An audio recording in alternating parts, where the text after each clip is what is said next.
Oi, gente, tudo bem? Estou aqui com o meu marido, Edevaldo. Tudo bem, gente? Eu vou deixar o link do canal dele sobre música, sobre louvor. Quem quiser seguir Isso. ele tem as músicas dele própria e as músicas que ele canta, Essa regrava. semana eu vou lançar um clipe lá no meu canal da primeira canção minha gravada, tá bom? Nós viemos hoje falar sobre o texto polêmico de Efésios 5:22, que é um texto que é muito utilizado pelos fundamentalistas, em geral conservadores, para colocar dentro do casamento uma hierarquia. Porém, a maioria desses fundamentalistas, eles não observam e eles retiram do texto o seu contexto, porque não é interessante a eles, para a visão deles, que seja falado como era o contexto da vida daquelas pessoas na época em que o texto foi escrito. Então, o que eles fazem? Eles acabam falando que cultura da época e que a sociedade da época, a forma de que eles viviam o casamento, não tinha nada a ver com o que Paulo havia ordenado ali para os Efésios, para outros também. Que, na verdade, aqui a gente estava pesquisando, eu com meu marido, sobre a questão do contexto textual, e o contexto textual deve ser analisado juntamente com o texto, não somente ler, porque se você ler o texto com o pensamento de hoje, né, com a visão de hoje, você vai ter uma visão completamente diferente, porque você tem que entender como que era a vida daquelas pessoas naquela época. Aí, o que é um contexto textual? Ele é um conjunto de fatores externos ao texto ou ao discurso que está sendo falado. O que é? É faixa etária, época, local, tempo, grupo social, ambiente físico, que ajudam a compreender a mensagem emitida. Então, geralmente, né, o que os pastores falam, né, amor, quando eles leem esse texto aqui, que é a partir do versículo 22, que é orientado para o casal. Então, primeiro eles estão pegando aqui desde o versículo 15, falando, vede prudentemente como andais, depois fala lá, por essa razão não vos torneis insensatos, procurai compreender qual a vontade de Deus, não vos embriagueis com vinho e tal, aí vai lá até o versículo 21, sujeitando-vos uns aos outros no temor de Cristo. Aí eles querem dizer que aqui, essa palavra que é dita para a igreja, que é uma palavra atemporal, eles querem unir com a palavra quando é falada aqui para homens e mulheres dentro do casamento, o que não procede, porque essa palavra aqui que fala sujeitando-vos uns aos outros não está falando de nada relacionado a gênero. Então, essa palavra aqui é para qualquer pessoa, sujeitando-vos uns aos outros, né? Quer dizer, eu me sujeito a você, você se sujeita a mim, no corpo de Cristo, um se sujeita ao outro no temor do Senhor. Não tem nada a ver com gênero da pessoa. Até porque se a gente não for levar em consideração o contexto da época, o período que foi escrito, se você não for levar em consideração a intenção do autor quando ele escreveu, então você joga fora todo o contexto, você joga fora toda a intenção que o autor tinha na hora que ele deu aquela palavra ali, né, naquele momento. Porque naquela época, quando esse texto foi escrito, foi para uma determinada comunidade, uma determinada sociedade que tinham determinados costumes que nós hoje não temos mais, graças a Deus. E eu vou explicar aqui, nós vamos explicar como era o contexto da época. Então aqui está dizendo lá, 22, versículo 22, as mulheres sejam submissas ao seu próprio marido, como ao Senhor. A palavra submissa, ela é do hebraico, ela se chama hipotasso. Então ela quer dizer o quê? Sujeita, serva, escrava, estar em segundo lugar, receber ordens. Então ela deve o quê? Ela deve receber ordens do marido, ela deve estar sujeita e escrava ao marido, como ela é ao próprio Deus. Então aqui já está fazendo uma referência, o que é? Eles fazem um padrão, né? Marido, Cristo. Mulher, igreja. Então eles fazem um padrão. Então aqui Paulo está fazendo uma exemplificação. Que ele está fazendo, ele está igualando, dando exemplo, fazendo uma alegoria de que o marido é Cristo e a mulher é a igreja. Sendo que ali está dizendo que Cristo é o cabeça, é a origem, e a igreja é o seu corpo. O marido é o cabeça, origem, a mulher é o seu corpo. Isso é literal, amor? É literal quando fala que eu sou seu corpo? Não. Isso é apenas uma alegoria, apenas uma forma de expressar. De expressar uma comparação para que aqueles homens daquela época pudessem entender, né, o respeito que eles precisariam ter com as suas mulheres, porque se você olhar o contexto na época, a menos de 200 anos atrás aqui no Brasil, eu acho que foi em 1916, se eu não me engano, que a lei da legítima defesa da honra vigorava no Brasil. Eu vou ter que olhar lá, porque é muita informação. Que tá lá no estatuto, que é... Eu não lembro o artigo da lei, mas eu tenho... anos atrás. Que o marido, ele no Brasil, ele poderia tirar a vida da esposa se ela traísse ele por questão de honra, para ele limpar a honra dele. Isso acontece... No Oriente Médio isso acontece hoje. Sim. Mas não é só... na época. Na época era muito pior. Mas hoje no Oriente Médio, em 2023, 2022, nós tivemos vários relatos. Eu vou fazer um vídeo sobre isso depois, mas eu já falei em outros vídeos sobre a questão do crime de honra que acontece no Oriente Médio, lá na questão do lado da Ásia, na África, África do Norte.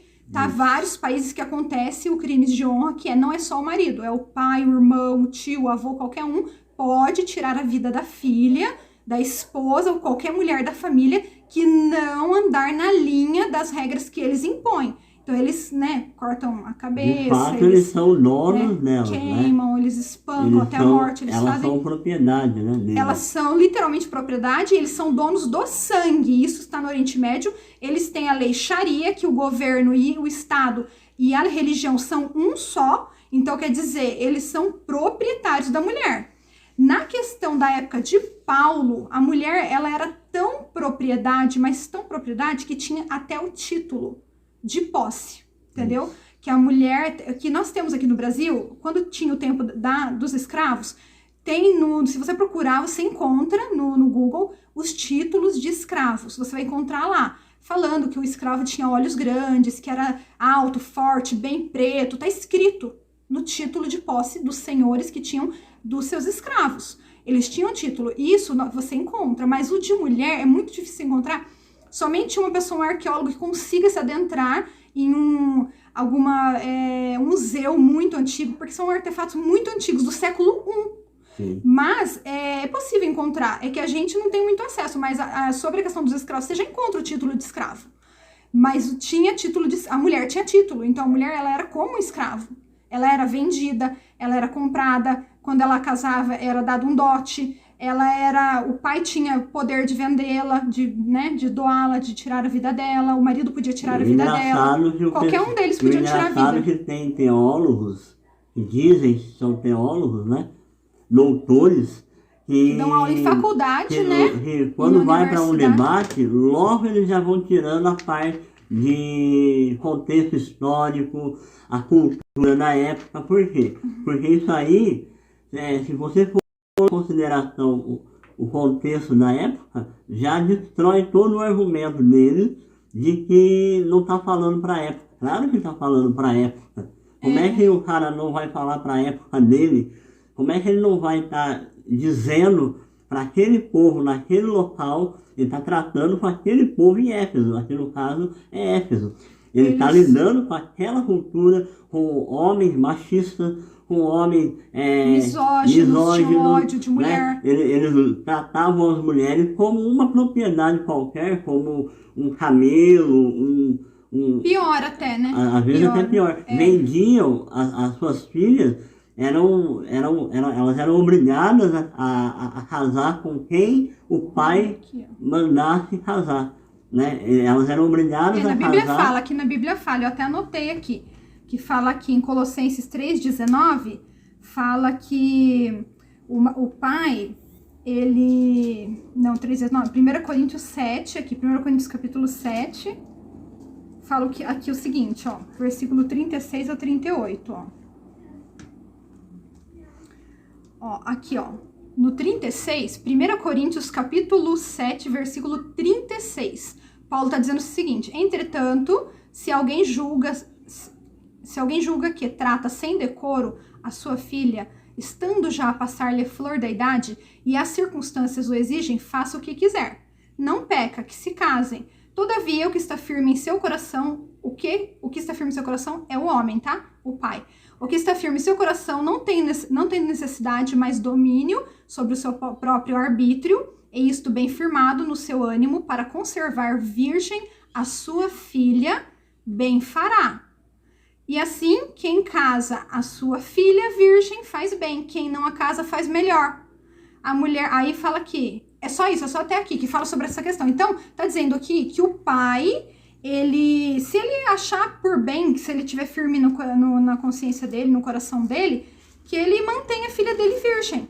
Aí eu vou levar esse texto ao pé da letra. Vamos pôr pra hoje, né? Vamos pôr pra hoje. Vamos colocar ele, que nem tem muitos que falam que a Bíblia é atual. Então, a parte que fala aqui também sobre os escravos, né? Efésios capítulo 5, capítulo 6, versículo 5. Quanto a vós outros escravos, obedecei ao vosso dono, Senhor, segundo a carne, com temor e tremor, né? Na sinceridade do vosso coração, como a Cristo, e não servindo à vista, né? Não sendo escravo à vista, como para agradar a homens, mas como servos de Cristo, quer dizer, escravos de Cristo, fazendo de coração a vontade de Deus. Então aqui está dizendo assim que os servos, os escravos, devem obedecer aos seus donos. Então hoje nós podemos ter escravos, né?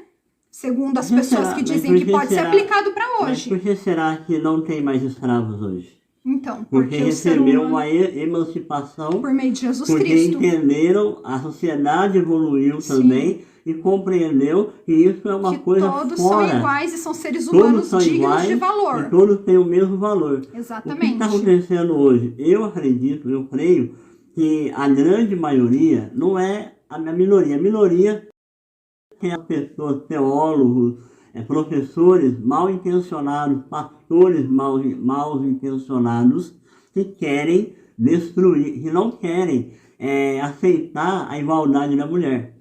Né? A mulher não está procurando igualdade, ela está procurando equidade. Né? A mulher não está procurando... Direitos iguais. A mulher não quer carregar saco de cimento. Ela não quer carregar saco de cimento, fazer um trabalho que se o homem tem mais força. É óbvio que o homem tem mais força, biologicamente. A mulher não quer ser homem, a mulher quer ter direito. Mas ela quer ter a equidade, direitos iguais, na igualdade. Mas o que acontece? Eu acredito que a maioria tem medo naquilo que a Bíblia está trazendo como libertação da mulher. Da liberdade de Cristo. Da liberdade de Cristo. Cristo, quando ele quebrou as maldições da lei, e a gente estava conversando sobre aquele teólogo lá, que falou assim, mas se Cristo destruiu a maldição lá da lei, lançada, se a maldição da lei fosse a maldição de Adão e Eva. Aí o ser humano não morreria mais. Não morreria mais. Fisicamente. Meu Deus do céu, todo mundo sabe que ali está falando de vida espiritual. É morte Adão espiritual. E Eva não caiu ali. Morto. Né, não caiu ali, não perdeu a vida ali fisicamente. Não, tanto que estamos aqui. Se Adão e Eva, se a morte fosse física, porque se a maldição que Deus lançou sobre Adão e Eva fosse quebrada, nós não morreríamos mais. Se a morte fosse física, nós não estaríamos aqui. Não existiria nem Adão humanidade. E Eva estariam lá, eles teriam morrido na hora. A morte é espiritual. Para que Jesus Cristo veio? Para nos reavivar espiritualmente. O que ele nos deu? Vida espiritual. E ele quebrou a maldição da lei. Não é incrível? E a humanidade, que é Adão, quando fala Adão é humanidade. Adão e Eva, ser humano. Mulher e homem, os dois. A humanidade voltou ao seu estado original. Qual foi o estado original? Gênesis 1, 27, que fala lá que criou Deus, o homem e mulher, e deu ordem aos dois para governar. O medo dos homens hoje, qual que é o medo que eu percebo de nós? Não é todos os homens, é só os homens que têm problema com a figura feminina. Mas qual que é o medo da maioria dos homens? É dizer que alguém tem que liderar. Se não é eu que estou liderando, então a mulher vai liderar eu. Então a mulher vai liderar sobre mim. Não existe liderança no casamento cristão. Não é a liderança do A casamento, não é liderança humana. é de Cristo. É de Cristo. Ele é o líder do casal. Então, quando Deus criou a humanidade, ele criou o casal dentro de um propósito original de que os dois andassem juntos, iguais, trabalhando juntos, governando, edificando sobre a liderança de Cristo. Então eu já não tomo mais decisão sozinho. E nem ela toma decisão sozinha. Nós conversamos, a gente E oramos. coloca diante do Senhor e o Senhor nos dá a paz no nosso coração. Então, amor, estou pensando em comprar um carro. Eu vou comprar um carro. Não, eu não vou comprar um carro. Eu converso com ela e nós vamos orar juntos e Deus vai colocar paz no meu e no coração dela. Exatamente. Se ela não sentir paz, não vai comprar. Se eu não sentir paz e ela sentiu, Não um vai dos comprar. dois não está sentindo, não vai comprar. Os dois precisam ter paz. Quando os dois sentirem paz no coração para comprar o carro, aí a gente vai e compra. Porque Deus é que dá a ordem para o casal. Porque então a não paz tem liderança um acima do outro. Não. São duas metades de uma mesma laranja. Eu sou a metade e ela é outra metade da humanidade. Na verdade, essa simples. parábola da metade pode até ser mal interpretada.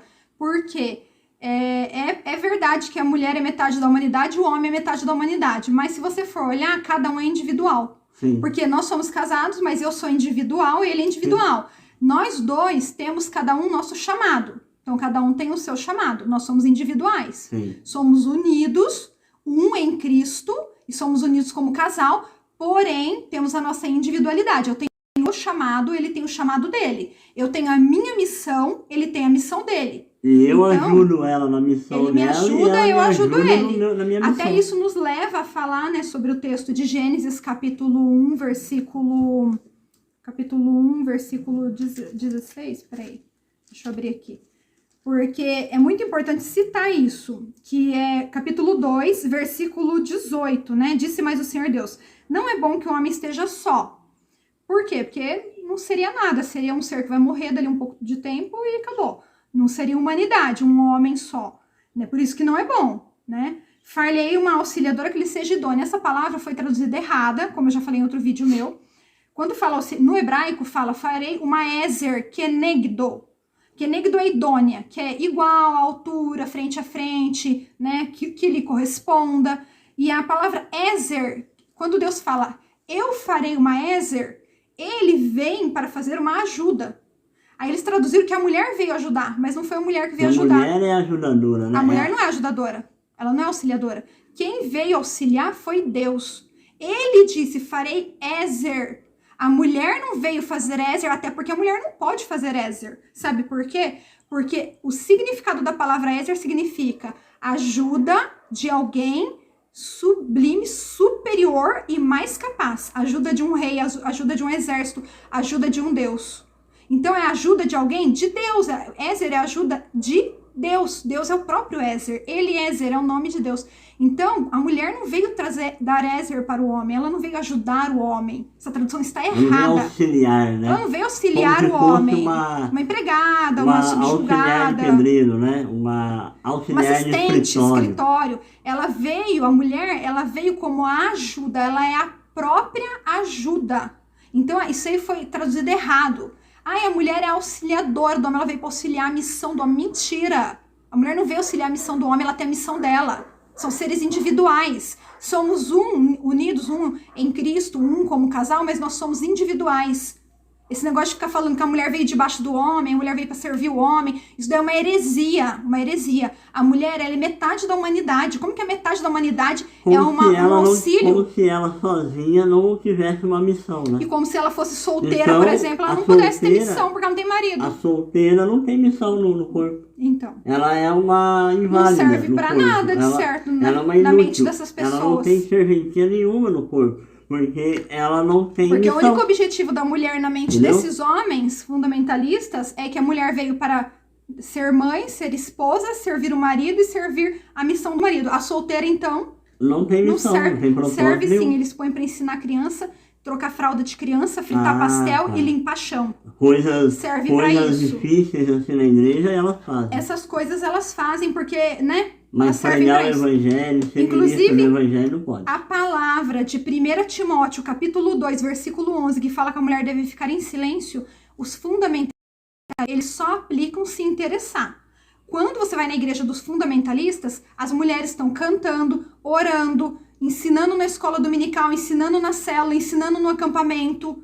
Aí, se interessar, aí eles falam, não, a mulher não vai ensinar. Porque nós vamos aplicar a palavra. Se vai pregar a palavra, então aplica ela. Então aplica como ela tem que como ser. Como está escrito. Mulher fica calada. Se vai ficar calada, vai ficar calada. Fala? Não, é 1 Timóteo capítulo 2 e também Coríntios mulheres também. Mulheres ficam caladas. 1 Coríntios elas capítulo não podem 14, falar 34, nada. Elas não 35. podem conversar no culto público. Se elas tivessem que ficar caladas, elas teriam que ficar totalmente caladas. Mas a hipocrisia é muito grande, né? Então aí o que acontece? Você chega lá na igreja do fundamentalista, a mulher tá cantando, né? Canta na internet. Então por que vocês não estão aplicando a palavra? Vocês aplicam parte da palavra quando interessa. Aí outra parte, mulher não deve exercer autoridade de homem.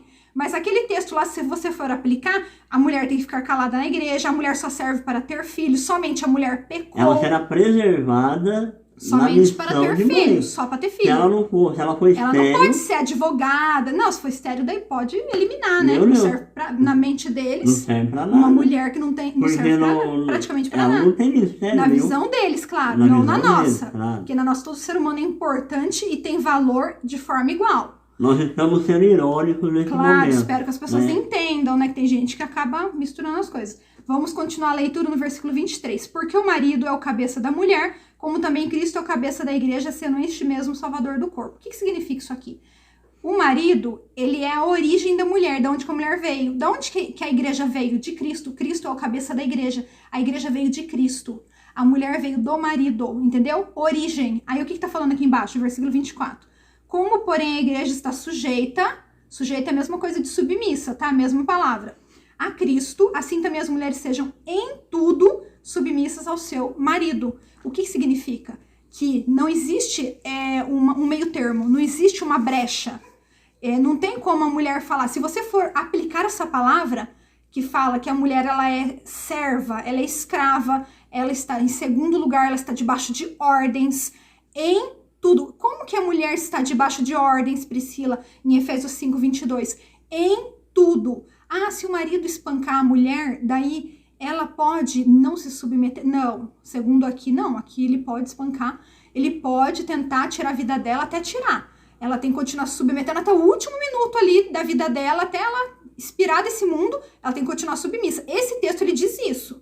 Então, não modifiquem o texto, não modifiquem as palavras, como muitos fazem. Submissa está debaixo da missão, submissa não está debaixo da missão, não. Ele está debaixo de mandamentos, ordenanças. O marido, ele é o dono da mulher, como aqui na época ele era de fato. Como havia escravos, a mulher era também uma escrava. Eles usam aquele argumento. Não, é somente o marido que é amoroso com a esposa. Somente o marido que realmente é capaz de dar vida por ela, tal. Vamos falar sobre isso também. Aí eles aí falam assim, sim, você deve ser submissa a ele, mas o marido não cristão, você não pode ser, não. O texto aqui fala, não dá brecha. A ponta da risca mesmo, que está escrito aqui, para os nossos dias, é submeter em tudo. Se o marido falar assim, vamos, eu e você agora vamos assaltar um banco, é só um exemplo, tá? Eu estou colocando aqui. Senão já que sai falando, por favor, né? Tá? A mulher submissa, ela precisa entender que ela é submissa.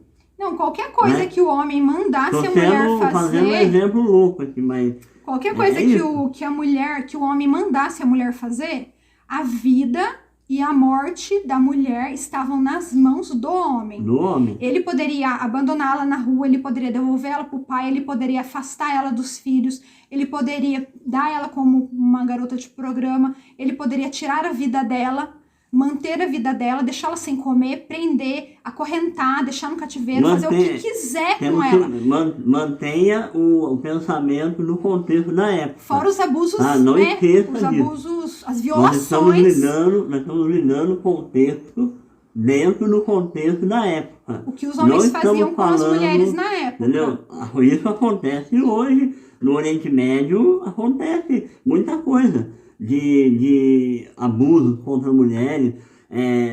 No Brasil é muito menos que isso, mas também acontece abuso contra a mulher. Mas não podemos esquecer do contexto da época. Aí eles falam lá assim, não, mas a mulher só vai se submeter a um marido que ama ela, um marido que cuida dela, que protege, que é capaz de dar até a vida. Que dá vida por ela. Outra distorção do texto, tremenda má interpretação do texto. Como é que pode tantas pessoas, doutores em teologia, hebraístas, não saberem traduzir um texto? O texto, em momento nenhum, Paulo disse que o homem é para ele fazer o que Cristo fez. Em nenhum momento, Paulo disse que o homem deveria morrer pela mulher ou dar a vida pela mulher. Por que eu ia precisar que o meu marido desse a vida por mim se Cristo já fez isso? Por que eu ia precisar disso? Cristo já fez isso por mim e fez isso por ele. Agora, por que ele ia precisar morrer para dar vida por mim? Olha o absurdo dessas pregações. Aí fala lá, né?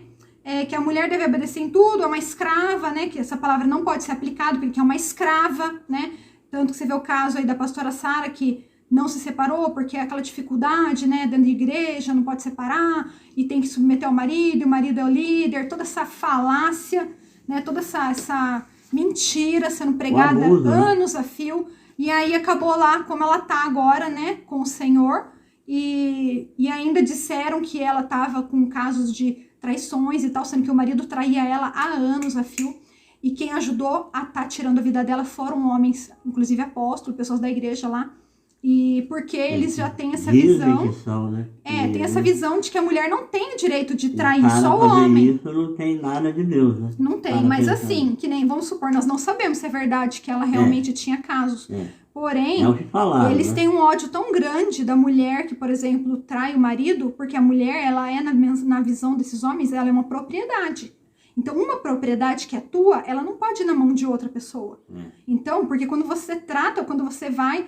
Por isso que é o crime de feminicídio, entendeu? Que você vem tirar a vida da pessoa porque você acha que ela é tua, ela é propriedade tua. É a visão que nós temos, né? Infelizmente, décadas e décadas, que a mulher, se ela tiver mais de 3 relacionamentos, ela não presta. Não serve mais pra nada. Agora, o homem parece que foi falado virtuoso, por né? seres humanos aí.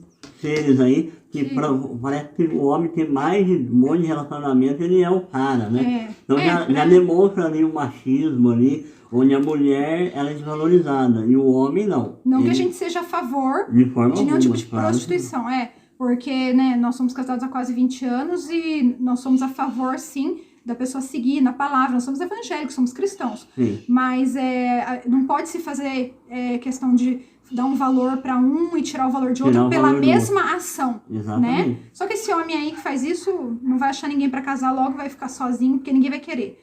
Aí fala aqui, versículo 25, maridos, amai vossa mulher como também Cristo amou a igreja e a si mesmo se entregou por ela. O que Paulo tá fazendo aqui? Ele tá falando, ame a sua mulher, assim como Cristo amou a igreja. A sua mulher é seu corpo. Cristo, a igreja é o corpo de Cristo. Olha como é que Cristo trata a igreja. Não agrida ela. Olha que amor que Cristo trata. Aí ele começa a falar o que Cristo fez. Ele não tá falando pro homem fazer isso aqui, porque ele não pode fazer. O homem não pode fazer o que Cristo fez. É a síndrome, né, da pessoa que tem problema de achar que ele é Cristo, ele é Jesus. Deus. Aí tá escrito aqui, aí Cristo, o que Cristo fez? Ele se entregou por ela para que a santificasse, tendo-a purificado por meio da lavagem de água pela palavra, para apresentar a si mesma igreja gloriosa, sem mácula nem ruga, nem coisa semelhante, porém santa e sem defeito. Isso Cristo fez, isso o homem não faz. Não. Inclusive, quando Cristo fez isso, ele fez para o homem também, que é um ser humano igual à mulher, faz parte do corpo de Cristo igual. Os ofícios da igreja não são assim, são assim. Por quê? Porque os ofícios, pastores, mestres, apóstolos, são serviços, não são governos.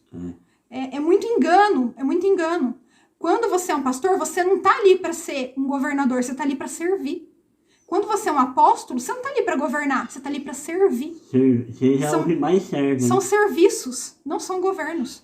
Então esse povo com essa mentalidade de hierarquia, achando que é superior, o bispo é superior ao pastor, o apóstolo é superior. Isso aí tudo descendência católica. Tudo papal, né? É. Então isso aí não procede no governo de Deus. Aí fala lá assim, ó, versículo 28. Assim também os maridos, ó, tá exemplificando, olha o que Cristo fez pela igreja, ele amou, ele salvou. Assim também os maridos devem amar a sua mulher como o próprio corpo. Ele tá falando que deve morrer? Não. Ele tá falando que deve santificar? Ele tá falando que deve torná-la santa sem defeito? Não. Por quê? Porque ele não é Jesus. Porque ele não é Jesus. Ele não pode fazer isso. Então ele está falando aqui que os maridos, versículo 28, devem amar sua mulher como ao próprio corpo. Está dando exemplo que a mulher é o corpo. Quem ama sua esposa a si mesmo se ama. Porque ninguém jamais odiou a própria carne. Está aqui, aqui matou a charada. Ninguém jamais odiou a própria carne. Eles odiavam as mulheres. Odiavam. Antes, a alimenta e dela cuida. Eles não alimentavam as mulheres. Eles deixavam passar necessidade. Como a gente fala lá no Oriente Médio, ainda é assim. Ainda é assim. Se a mulher não engravidar, ela não recebe comida. Se ela não engravidar, ela não é bem tratada. Ela é trancada no quarto. Porque gente, ela isso não aqui deu filhos. é hoje, tá? É hoje que eu tô Não falando. deu filhos Ela não para deu o, filhos, porque é só para pra isso que o ela homem, presta. para o rei. Teve um caso né? de uma primeira esposa lá, lá do Oriente Médio, que ela não conseguia engravidar, ele parou de dar comida pra ela. Parou de dar comida, trancou no quarto. Depois ela engravidou, a criança nasceu com um defeito, né? Com problema. E aí ele pegou e casou com a segunda esposa. E o dote que foi dado a ela, que era ouro, foi tirado dela, porque ela não prestou pra dar uma criança saudável. Então ele tipo assim, despediu, né? Ela, descartou ela como um lixo. Você entendeu? É assim que a mulher... Hoje, tá? Tô falando de hoje. Você imagina há 2000 anos atrás. Hoje. Aí fala, porque ninguém jamais odiou a própria carne, eles odiavam a mulher, alimenta dela, cuida, como também Cristo faz com a igreja, porque somos membros do seu corpo. Aí fala que deixará o homem pai e mãe, já é outro assunto, mas fala sobre a igreja. Então, quando você fala que o homem, você pensa que isso aqui é literal, e você aplica como se fosse literal, você está cometendo um grande erro, porque isso aqui não é literal, é uma exemplificação. Vamos fazer perguntas para entender se isso é uma exemplificação, se é literal. Cristo é Deus sobre a igreja, amor? Sim. O homem é Deus sobre a mulher? Não. Cristo pode salvar a igreja? Sim. O homem pode salvar a mulher? Não. Cristo pode morrer pela igreja? Sim. Como já fez. O homem pode morrer pela mulher? Não. Se ele morrer, o que acontece? Só vai perder a vida dele, porque ele não vai salvar ela. Se ele morrer, ele não vai salvar. Não há nenhum tipo de justificação. Não. Se ele morrer, ele morreu, perdeu. Acabou a vida dele. Cristo, ele pode santificar a igreja? Não. Pode. Cristo pode. Sim. E o homem, ele pode santificar a mulher? O homem não. O homem não pode. Por que o homem não pode santificar a mulher? Aí eles dão um exemplo lá, que o homem santifica a mulher ensinando a palavra. Então a mulher também santifica o homem ensinando a palavra. Sim. Porque a mulher também é mestre, recebe o ofício de mestre. Todos os ofícios que estão lá, a mulher também recebe. Porque quando fala derramou dons aos homens, tá falando ser humano, não tá falando de sexo masculino. Que eles fazem uma grande confusão. É um gênero sem... na verdade, não é humanidade. É humanidade. Humanidade. E aquela pergunta que eles fazem nos comentários, que é difícil até de responder, porque a gente fica meio até, nossa, mas eu vou responder isso. Não, mas na época da Bíblia, só os homens eram ordenados. Não tem pastora na Bíblia. Não tem ordenação feminina na Bíblia. Gente do céu. Não tem pastora na Bíblia, não tem missionária. Não tem missionária na Bíblia. A mulher não era contada. Não tem reverendo na Bíblia. A mulher não era contada Só tinha líderes homens na Bíblia. Entendeu? Quando fala lá, porque é marido de uma só mulher, só pode ser homem. Os homens tinham mais que uma mulher. Ia falar mulher de um só marido? Como? Se a mulher não tinha mais que um marido? A cultura era patriarcal, misógina, machista. As mulheres não podiam liderar. Mulher não podia fazer nada, ela era propriedade. Como que é? Eles falam, por que... É outra pergunta bem ignorante. Por que Jesus Cristo não ungiu uma apóstola? Vamos saber o porquê. Hoje, no Oriente Médio, se uma mulher andar sozinha, é estupro coletivo. Isso. Nem sei se eu podia falar essa palavra aqui. Se ela andar sozinha. Tem o caso da Giote lá na Índia, né? Que aconteceu há pouco tempo atrás, se eu não me engano, foi 2002. Violência, né? Eu falo disso no meu e-book. E aí, ela veio a falecer, né? E várias mulheres que também vieram... Logo vai sair, né? Vai. O e-book. Sim, logo, logo. Aí, o que aconteceu? Lá no Oriente Médio, a mulher, ela é propriedade do pai, do irmão, do tio. Ela não pode andar sozinha lá. E aí, como que Jesus Cristo, primeiro, que a lei, na época, quando Jesus Cristo era rabino, para se tornar um rabino, a lei exigia que ele tivesse pelo menos 10 seguidores. Homens. A lei determinava. Não podia, mas Jesus Cristo tinha aluna mulher. Maria. Ele ensinava, tinha várias mulheres que eram alunas, não só Maria, tinha várias outras. Então Jesus Cristo era o único rabino que ensinava para mulheres, era proibido mulher aprender, mas Jesus tinha, porém... E os fariseus já tratavam ele como herege, porque ele ensinava para mulheres. Porém, conversava com mulheres, coisas que os homens, até os discípulos não faziam isso. Eles precisavam escolher 10 homens para ele se tornar rabino pela lei vigente na época. Então, primeiro essa pergunta é estúpida, porque na época, para ser rabino, precisava de 10 homens. Né? Porque, tem, sempre, repetidamente. E depois, segundo, a mulher, ela era uma propriedade. Então, como que Jesus Cristo ia pegar uma mulher que é uma propriedade de um homem, pegar essa mulher, colocar no lombo de um burro, dar um tapa e falar, vai, prega o evangelho, funda a igreja, fala do meu nome, expulsa demônio. Na primeira esquina que essa coitada virasse, era coletivo. Não posso falar a palavra completa. Coletivo, tá? Nós temos aí exemplos de violência, violações de todas as formas, que as mulheres acabam perdendo a vida, e temos exemplos na Bíblia. E outra, nenhum homem ia sentar para ouvir ela, porque é uma mulher. Nunca. É uma mulher exercendo autoridade assim sobre que o dono dela soubesse que ela foi ungida apóstola, e tava seguindo um homem, e não tava lá lavando roupa, lavando louça, passando roupa, não, acho que não passava, cuidando de filho e parindo, e ela não tava fazendo a obrigação dela, assim que o marido dela soubesse que ela saiu sozinha, minha filha, não sobrava nada, tá? Então é uma ignorância, é você não usar, não entender a visão da época, você não entender o contexto da época. Gente, tá muito calor, tá? Tá um calor assim, ó, vai chover. Se você não entender o contexto da época, você não pode tentar entender o texto e querer aplicar um texto como esse aos dias de hoje. E aí vem com essas perguntas bem uma ignorância. Não tinha pastora na Bíblia. Né? Tinha, sim, líderes, mulheres na Bíblia. Nós vamos falar sobre isso hoje. Porém, foi Paulo que instituiu essas mulheres. Antes de Jesus, não tinha, não. Porque Jesus libertou as mulheres. Ali a trabalhar isso, né? Exatamente. Eu acredito que é um processo. Olha, a escravidão foi um processo.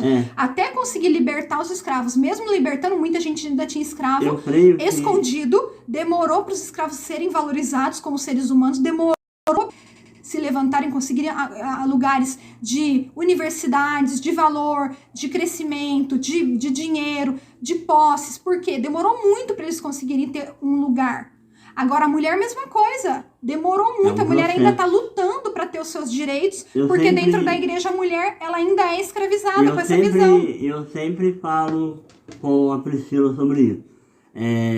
Se Deus está levantando ela, eu falo ela, eu também, mas a minha área é mais a música, a minha área é de louvor. Mas Deus tem levantado ela para ser uma desbravadora desse assunto.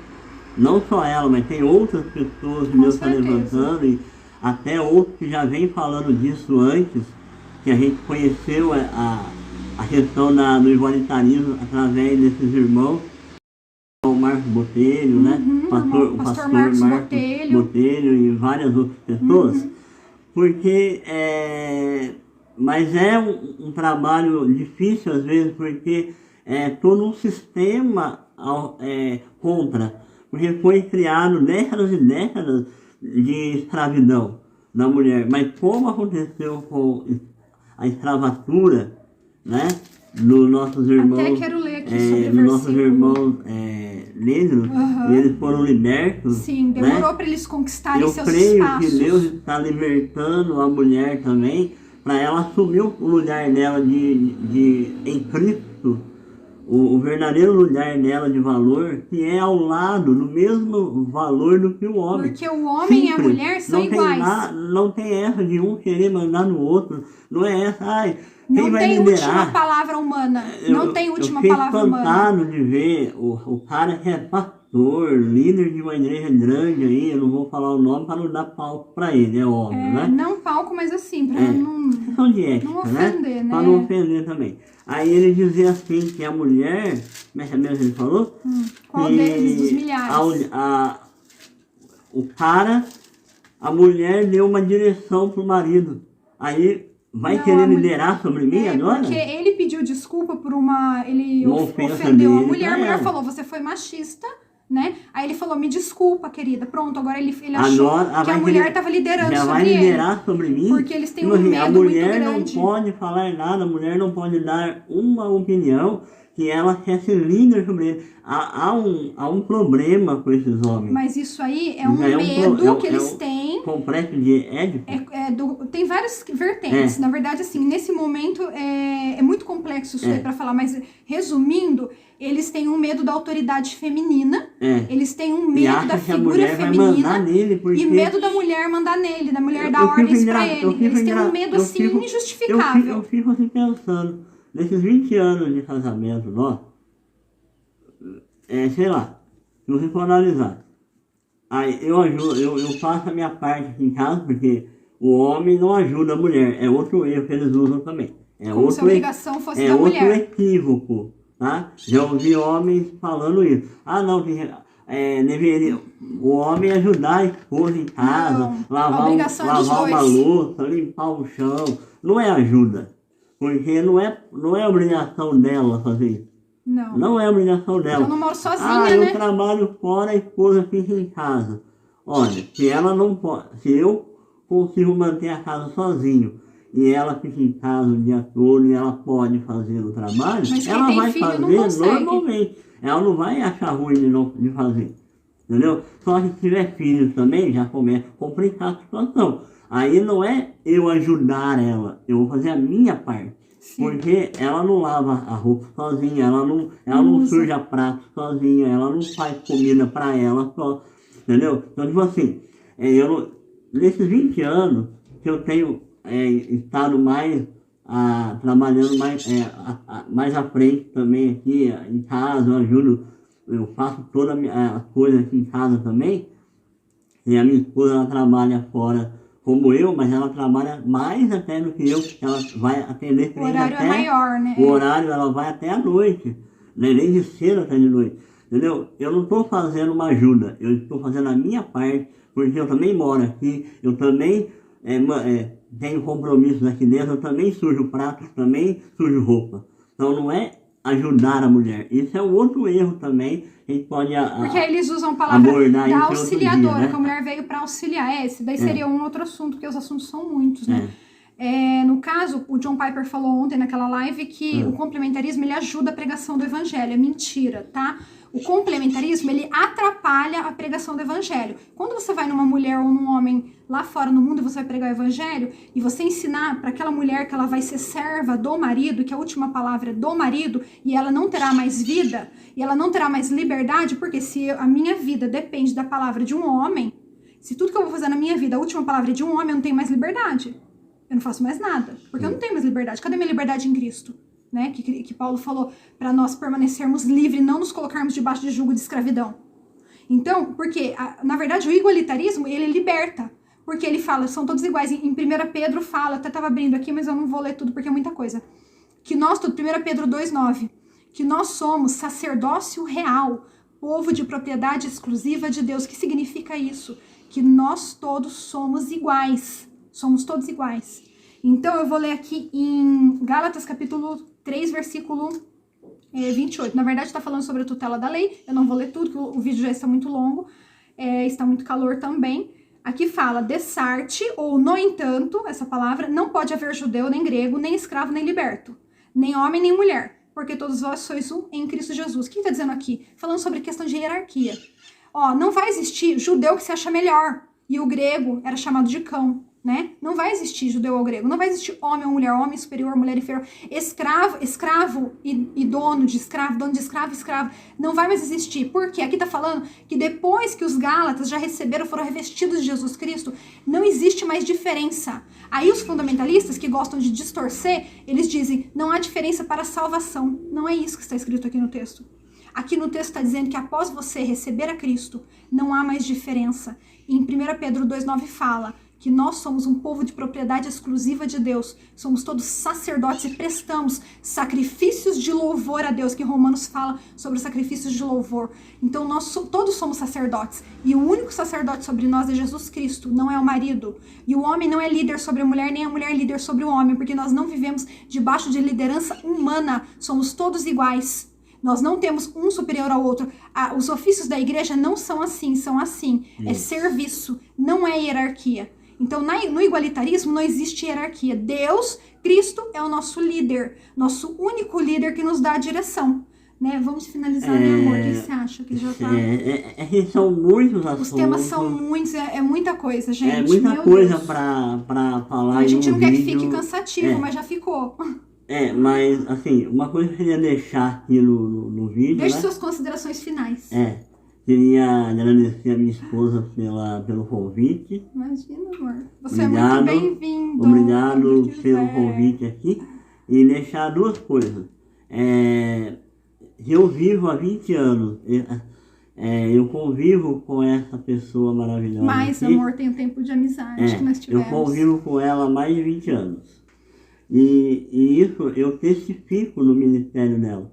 Como ela testifica no meu. Sim. Né? Todo o apoio que ela já me deu no meu ministério de música, né? Ela reconhece o dom que eu tenho, ela reconhece, ela é a fã número 1, sim, né? no meu ministério, e ela apoia, ela reconhece o seu chamado, a unção que eu carrego, e eu reconheço a unção que ela carrega há mais de 20 anos, desde no início que eu conheci ela, né, na nossa amizade, lá na nossa igreja, na época, né, eu já reconheci... A gente já era amigo, né, melhores amigos.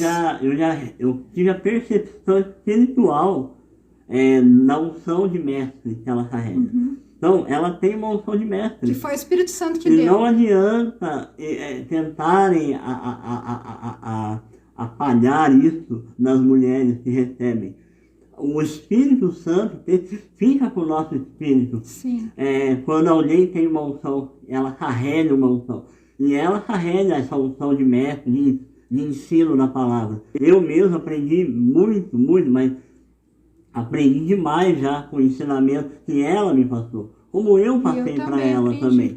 Então, tipo assim, cada um na sua área. Sim. Então, você mulher que talvez tenha um dom, tenha um chamado na área da pregação, no ensino, se você tem um dom, você tem. Uma profetisa não do Senhor. De homens. A Bíblia fala das mulheres que profetizavam. Sim, amor, não estende muito, não. Vou pegar violão para cantar um louvor.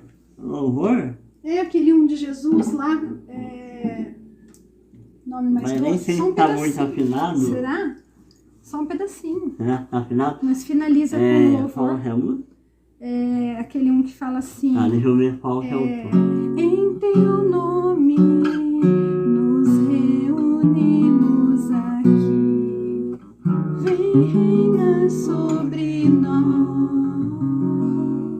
Oh, meu nome. Então, aqui. Vamos finalizar com o louvor. Então, mulheres, vocês que têm um chamado do Senhor para vocês, não desanimem, né? Fiquem firmes. Não ouçam mentiras. Ouçam o Espírito Santo. Sigam o meu canal. Né? Foi ele quem chamou vocês. E é ele que capacita. E ele não tem homem ou mulher, nem escravo, nem livre. Somos todos iguais. Nem escravo, nem senhores. Somos todos iguais em Cristo. Amém? Amém. Em teu nome nos reunimos aqui. Vem reinar sobre nós. Só teu nome faz o céu se abrir. Toma o teu lugar. Maravilhoso, conselheiro, príncipe da paz. Teu nome é santo, poderoso.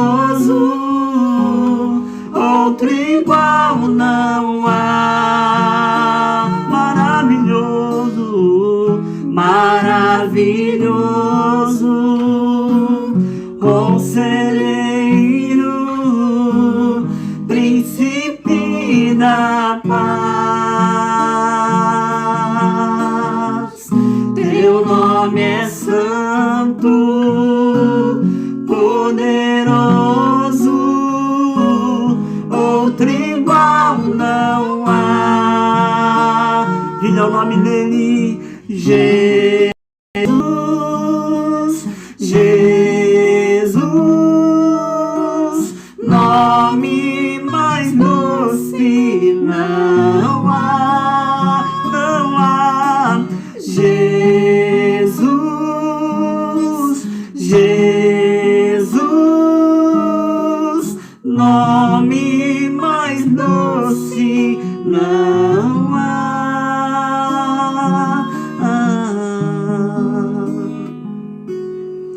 Valeu, gente. Me siga lá no canal também, tá bom? Tchau, tchau. Deus abençoe.